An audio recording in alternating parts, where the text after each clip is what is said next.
What's up guys, and welcome back to my channel. I've been completely absent for at least 2 years, if not 3, on YouTube. I'm a lot more active on TikTok, so if you want to check out my TikTok, it's MBTV, and my other account is MBTV Extra, and that'll be the same as the YouTube account, so it's really easy to find me on there as well. It's just a lot easier to post on the short form content type platform. But this is my 2024 YZ450F. This is a motocross race dirt bike. That's how it originally started its life. This is the 50th anniversary edition, and that's what really drew me to this bike. And today we're just going to kind of talk about what's going on with it, why I did the Supermoto conversion. The first thing that I did was I bought this bike, I paid for it up front, and I bought a Can-Am Renegade at the same time for my wife to ride, and I thought I was going to get a lot more use out of the bike. We ended up only going like 4 or 5 times, and then realized, hey, we should just buy a side-by-side so that we can do that together. The dirt bike ended up sitting, and a couple of my friends already had bikes, so I figured I was going to get another bike, and I was either going to buy an S1000R or the much cheaper route to Supermoto this, since I already own the bike. First off, let's start with some of the mods that I did. So the very first mod that I did was actually a thumb throttle conversion, and I'm a sport quad guy, so the thumb throttle conversion just comes a lot more naturally to me than a twist throttle does. Now on the road I'm completely fine with twist throttle, but on the dirt I just have better control with a thumb throttle. Then that brings me to the fast flex handlebars. If you want to do a thumb throttle conversion, your best bet is to get the fast flex handlebars, because it actually allows for more space for your thumb throttle conversion and your buttons and everything else on the bars, because this portion is straighter than your OEM bars. It'll start to curve down, and then you can't really put this on there comfortably and make it look good and everything like that. Do highly recommend the bars. I absolutely love them. Went ahead and got an Endurance 2 speedometer. This is made by Trail Tech. It seems to work pretty well. It was very easy to install, and I like it so far. It looks nice. It's very clean. I did put my map switch buttons up here and just zip tied it to the bar there, since there's not quite room here now because of these 2 switches here. This is the kill switch for the street legal kit lighting, or well, power.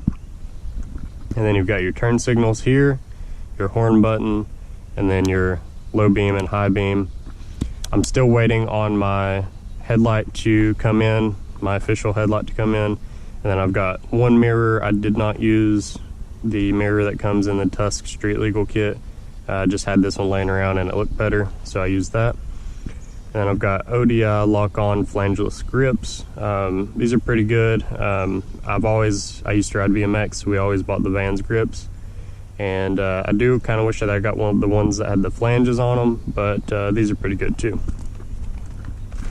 So this is actually just a Harbor Freight headlight that does not sit straight. It's just temporary until my actual Supermoto headlight comes in. This build is pretty fresh-ish, I guess. This right here is actually your brake sensor, so this tells your tail light when to come on, and it's just a pressure sensor that goes into your OEM housing for your brakes.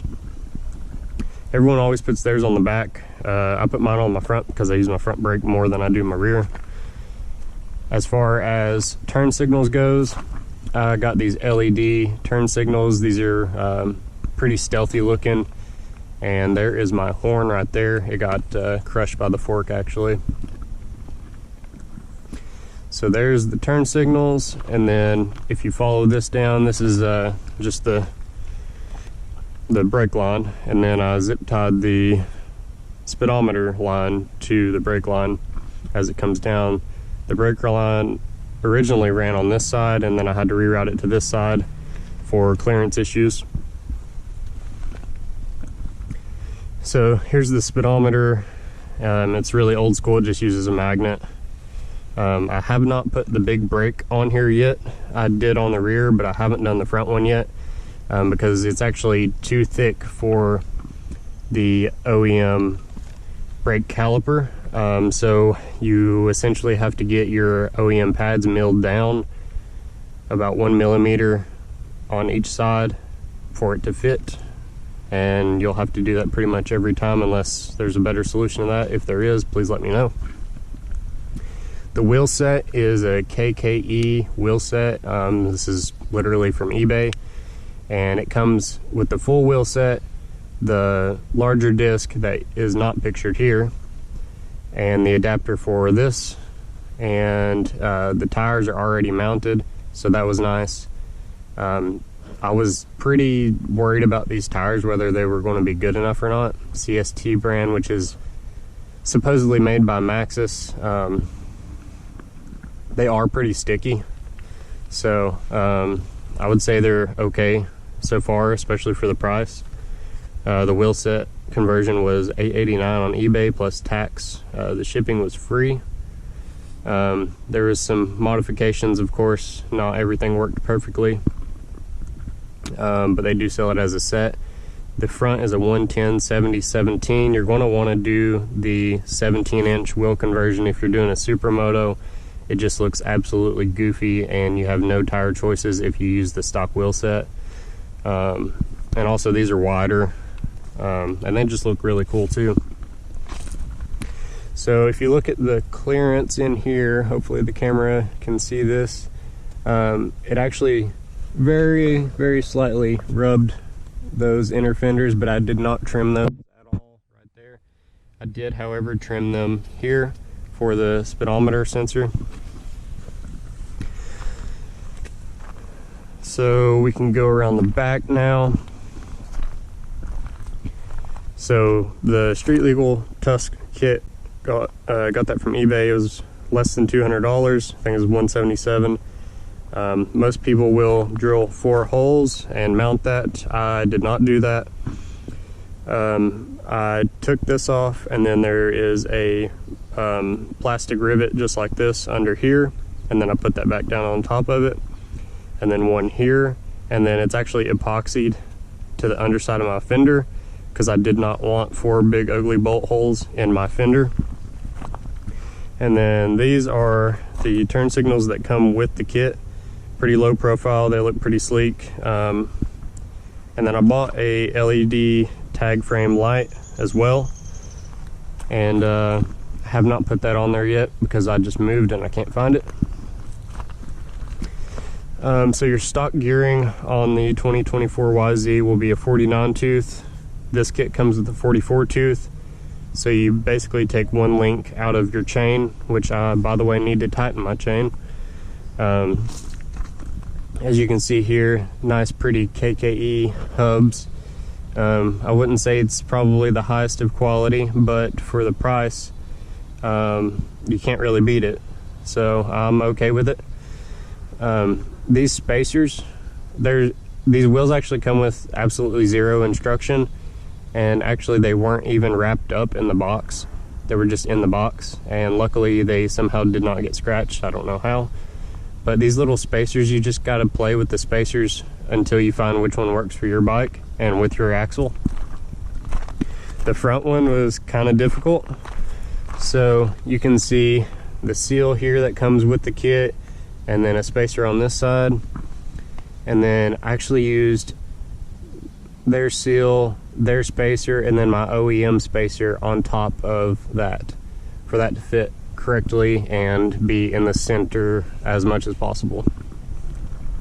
I do plan on getting a smaller front fender because this one looks pretty goofy. It's, you know, for the OEM 21-inch tire, but this is 450, and the one that I plan on getting is just a white one from a YZ450F because it's much shorter. You got to drill two of the holes, but that's okay. No problem at all. This bike is a 5-speed. So that is kind of a problem when it comes to highway speeds. It tops out, as I found out on the track, about 105 miles an hour with this gearing. It feels a lot less torquey also with this gearing. On the stock gearing, it'll power wheelie in 5th gear, and that's on the hot tune that comes with it, like the hard hitting tune. And right now I'm just running it on the hard hitting OEM tune that comes with it. You got 3 options that come with it, and you can switch maps on your phone and tune it, and you can also do custom tunes too, which is really cool, and monitor everything, and it even has a speedometer on there. But the top speed is not great. Even riding with like other Supermotos, the bike is still very fast until about 65 mile an hour, or well, really until about 80 mile an hour, but comfortably on the highway, 65 mile an hour is what I feel comfortable at driving without damaging anything, you know, long periods of time. But this is what it looks like. It may or may not be the first one to be done. I'm really not sure. I haven't seen another 50th anniversary Supermoto, and I think this thing looks pretty sick. The graphics is a huge part of the reason why I decided to do this, or well, buy it in general. When I was a kid, I can remember someone bringing the OG up to the farm that we lived on, and then as soon as I seen this one, it caught my eye, so I went and purchased it the same day actually. This is the brake rotor that comes with the kit on the rear, and I'm still running the factory exhaust. It's actually quiet, very quiet. There's no emissions on this race bike, so that's a huge reason that a lot of people do Supermotos. You don't have to mess with any of that stuff as long as your state allows for it. And this thing, I will say, this thing is extremely fun. I've had an FZ09 and my wife had a KTM Duke 390. I will say that this is a lot more fun than my FZ09, and that was a pretty hard bike. It was extremely fun, but this one is just so lightweight. You can literally just throw it around like it's nothing. You know, stoppies, wheelies. I want to see if I can learn how to slide it around as well. I'm not super experienced, but it's been extremely fun. So if you all have any questions at all whatsoever, please leave a comment. And if you want any walk-arounds of my other toys, I've got an F-150 King Ranch on 35s. I've got a BMW M4 Comp. I've got a 2024 Razor Turbo R and a 2024 Can-Am Renegade 650 as well. I want to try to make weekly videos, riding or doing walk-arounds or reviews or something along those lines, probably mostly riding. But if you all have any questions at all, please let me know, and thanks for watching. I hope you all enjoyed, and make sure if you enjoyed this video or learned something from this video to go ahead and subscribe, and we'll see you all in the next video.